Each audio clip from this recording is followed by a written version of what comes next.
এখন ইব্রাহিম আলাইহিস সালামকে আল্লাহ সুবহানাহু ওয়া তাআলা পরীক্ষা করেছেন, বড় বড় পরীক্ষা করেছেন, এবং প্রত্যেকটা পরীক্ষায় উনি সফলতা অর্জন করেছেন, আল্লাহ ওনাকে পাশ করিয়েছেন। তিরমিজি শরীফে আছে, রিয়াদুস সালেহিনের প্রথম খণ্ডে আছে, আল্লাহ নবী বলছেন, ইন্না ইজামাল জাযা মা ইজামিল বালা। আল্লাহর জন্য কাজ করতে গেলে, আল্লাহর জন্য কাজ করতে গেলে ওই কাজে যত বেশি কষ্ট হবে সওয়াব তত বেশি হবে। সুবহানাল্লাহ। পরীক্ষা যত বেশি বড়, প্রতিদান তত বেশি বড়। ইন্না ইজামাল জাযা মা ইজামিল বালা। বিপদ যত বেশি, বিপদ যত বড়, প্রতিদানও তত বড় এবং বেশি। ইন্নাল্লাহা ইযা আহাব্বা কওমান ইবতালাহুম ফামান রাদিয়া ফালাহুর রিদা ওয়া সাকিতা ফালাহু সুখতু। আল্লাহ নবী বলছেন যে যাকে আল্লাহ রাব্বুল আলামিন ভালোবাসেন, পরীক্ষা দেওয়াটা সবার ভাগ্যে জোটে না। আল্লাহর পরীক্ষায় পরীক্ষিত হওয়া এটা সবার ভাগ্যে জোটে না। আপনি ইচ্ছে করলেই জেল খাটতে পারবেন না, আপনি ইচ্ছে করলেই ইসলামের কথা বলে আপনি জেল খাটতে পারবেন না। ফয়সালাটা উপরে হতে হবে। আল্লাহ যদি চয়েস করে আপনাকে যে হ্যাঁ তোকে আমি জেল খাটাবো ইসলামের জন্য, তাহলে আপনি জেল খাটতে পারবেন। ইন্নাল্লাহা ইযা আহাব্বা কওমান ইবতালাহুম ফামান রাদিয়া ফালাহুর রিদা ওয়া মান সাকিতা ফালাহু সুখতু। আল্লাহ নবী বলছেন, আল্লাহ যাকে পছন্দ করেন, এই কওমকে আল্লাহ ভালোবাসেন, তাকেই আল্লাহ পরীক্ষায় ফেলেন। আর পরীক্ষায় ফেলার পরে যদি সে আল্লাহর প্রতি সন্তুষ্ট থাকে, আল্লাহ তার প্রতি সন্তুষ্ট। আর ওই পরীক্ষায় যদি সে আল্লাহর প্রতি অসন্তুষ্ট হয়, তাহলে আল্লাহ তার প্রতি অসন্তুষ্ট। বিপদে পড়েছেন, তুফানে ঘরবাড়ি উড়িয়ে নিয়ে গেছে, আপনি বললেন আল্লাহ আমাকে ছাড়া আর কাউকে চোখে দেখলেন না, নাউযুবিল্লাহ। এই কথাটা আপনি আল্লাহর প্রতি বলা মানেই আপনি আল্লাহর প্রতি অসন্তুষ্ট। আল্লাহর নবী বলছেন আল্লাহ তোমার প্রতি অসন্তুষ্ট।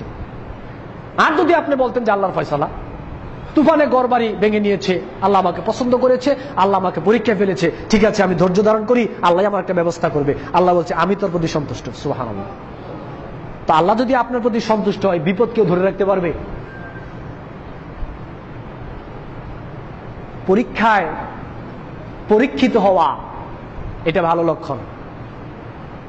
যেই ছাত্র যত বেশি পরীক্ষা দিবে সে তত বেশি মজবুত ছাত্র হবে। ইমানদারদের মধ্য থেকে যেই সমস্ত ইমানদারদেরকে আল্লাহ যত বেশি পরীক্ষা করবেন, সে তত বেশি মজবুত বলা ইমানদার হতে পারবে, এবং তার জন্য প্রতিদান দেওয়া পরকালে তত বেশি হবে। এজন্য ইব্রাহিম আলাইহিস সালাতু ওয়াস সালামকে আল্লাহ রাব্বুল আলামিন বিভিন্ন ভাবে পরীক্ষা করেছেন। এর মধ্যে সবচেয়ে বড় একটা পরীক্ষা হচ্ছে নিজের ছেলেকে কোরবানি করা। এখন এই ছেলেকে যে কোরবানি করলেন, এর থেকে আমরা কি শিক্ষা নিব? আমরা কি শুধু মাংসই খাবো, গরুই কিনবো? ইব্রাহিম আলাইহিস সালাম নিজের ছেলেকে কোরবানি করলেন। আল্লাহ ছেলের কথা বললেন কেন? মূলত আসলে এই কোরবানির মধ্যে আমাদের জন্য কি শিক্ষা রয়েছে? এক নম্বর শিক্ষা, খেয়াল করেন, পশু খাওয়া মেন ব্যাপার নয়, মাংস খাওয়াটা মেন ব্যাপার নয়। মেন ব্যাপারটা হচ্ছে আপনি কোরবানি থেকে শিক্ষাটা কি পাইলেন। কোরবানির প্রথম শিক্ষা হচ্ছে আল্লাহ সুবহানাহু ওয়া তাআলার বিধানের সামনে নিজেকে সমর্পণ করে দেয়া। নিজের ইচ্ছা, শক্তি, আকাঙ্ক্ষা, চাহিদা, প্রবৃত্তি সব কিছুকে আল্লাহ সুবহানাহু ওয়া তাআলার সামনে সমর্পণ করে দেয়া, যেমনি ভাবে সমর্পণ করেছিলেন ইব্রাহিম আলাইহিস সালাতু ওয়াস সালাম এবং ইসমাইল আলাইহিস সালাতু ওয়াস সালাম।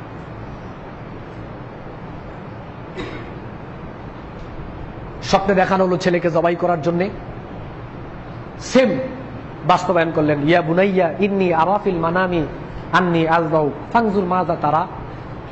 আমি দেখলাম স্বপ্নে আমি তোমাকে জবাই করছি, তার মানে আল্লাহ আমাকে নির্দেশ করেছেন তোমাকে জবাই করার জন্য। আচ্ছা তোমার মতামতটা কি? স্বপ্নে আল্লাহ দেখিয়েছেন ছেলেকে জবাই করার জন্য, এই বিধানের সামনে ইব্রাহিম আলাইহিস সালাতু ওয়াস সালাম নত হয়ে গিয়েছেন। নত হয়ে গিয়ে ছেলেকে প্রস্তাব করলেন, ছেলেও অটোমেটিক আল্লাহর বিধানের কাছে নত হয়ে গেলেন। ইয়া আবাতি ফাআল মা তু'মার, হে পিতা আপনাকে আল্লাহ রাব্বুল আলামিন যা অর্ডার করেছেন, যা নির্দেশ করেছেন, আপনি তার বাস্তবায়ন করুন।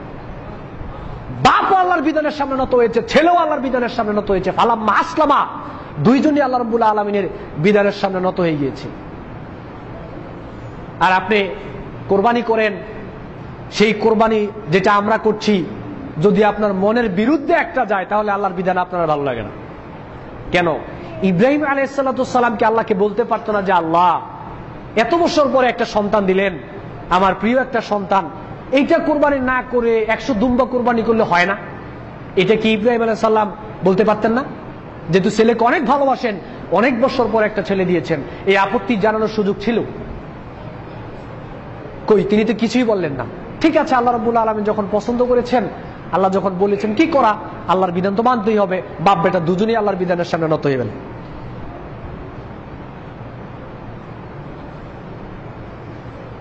আর আপনার সমাজের বিপক্ষে একটা বিধান গেলে সেটা আপনার ভালো লাগে না, আপনার মসজিদের বিপক্ষে একটা ইসলামের বিধান গেলে আপনার ভালো লাগে না, আপনার এলাকার, আপনার ব্যক্তির, আপনার পরিবারের, আপনার রাষ্ট্রের যে কোনো সিচুয়েশনের একটা বিপক্ষে ইসলামের বিধান গেলে সেটা আপনার ভালো লাগে। আপনি আপত্তি তুলেন, ইস এটা যদি এইভাবে না ওইভাবে হতো, ইস আল্লাহ এটা কেন দিল, এটা যদি না দিত। জি না, কালেমার ঘোষণা দেওয়ার পরে এরকম করার কোনো সুযোগ নাই। সূরা নূরের 51 আয়াত আল্লাহ বলছেন, ইন্নামা কানা কাওলাল মুমিনিনা ইযা দুউ ইলাল্লাহি ওয়া রাসূলিহি লিয়াহকুমা বাইনাহুম আইয়াকুলু সামি'না ওয়া আতা'না। ঈমানদারদেরকে যখনই আল্লাহ সুবহানাহু ওয়া তাআলা এবং তার রাসূলের দিকে আহ্বান করা হবে, তাদের মধ্যে ফয়সালা করা হবে কোরআন এবং সহিহ হাদিস দিয়ে, তাদের কোনো ওযর আপত্তি পেশ করার সুযোগ নাই। তারা বলবে আইয়াকুলু সামি'না ওয়া আতা'না, যেহেতু আল্লাহ এবং তার রাসূলের কথা শুনলাম, নির্দ্বিধায় সেই কথা মেনে নিলাম। এই হচ্ছে ঈমানদার, এই হচ্ছে ঈমানদারের বৈশিষ্ট্য। সূরা নূরের 63 আয়াতে আল্লাহ সুবহানাহু ওয়া তাআলা বলেছেন, ফালইহযারিল্লাযীনা ইউখালিফুনা আন আমরিহি আন তুসিবাহুম ফিতনাতুন আও ইউসিবাহুম আযাবুন আলীম। আল্লাহ রাব্বুল আলামিনের কোন সিদ্ধান্তের বিরোধিতা যদি কেউ করে, রাসূলের কোন সিদ্ধান্তের বিরোধিতা যদি কেউ করে, আল্লাহ রাব্বুল আলামিন বলেছেন এই দুনিয়াতে তার উপরে এই আযাব গজব এসে নিপতিত হবে এবং পরকালে তার জন্য রয়েছে যন্ত্রণাদায়ক কঠিন আযাব। আল্লাহ রাব্বুল আলামিন তার জন্য প্রস্তুত করে রেখেছেন। যে ব্যক্তি আল্লাহ এবং তার রাসূলের বিরুদ্ধে, আল্লাহ এবং তার রাসূলের বিধানের বিরোধিতা করবে, ইসলামের বিধানের বিরোধিতা যদি কেউ করে, এই দুনিয়াতে আসবে তার উপরে গজব এবং পরকালীন জীবনে তার জন্য আল্লাহ প্রস্তুত করে রেখেছেন যন্ত্রণাদায়ক কঠিন আযাব। তাহলে কি ইসলামের কোন বিধানের বিরোধিতা করার বা আপত্তি প্রকাশ করার কোন সুযোগ কি কোন ঈমানদারের জন্য আছে? কুরবানির একটা মূল শিক্ষা হচ্ছে ইব্রাহিম আলাইহিসসালাম এবং তার সন্তান ইসমাইল আলাইহিসসালাম যেভাবে আল্লাহর বিধানের সামনে নত হয়েছে, এই কোরবানির মূল শিক্ষা হচ্ছে যারাই কালেমার ঘোষণা দিবে তাদেরকেই আল্লাহ সুবহানাহু ওয়া তাআলার বিধানের সামনে সমর্পণ করতে হবে। কোনো আপত্তি করা চলবে না, কোনো ওযর পেশ করা চলবে না, কোনো ইচ্ছা শক্তি প্রকাশ করা চলবে না।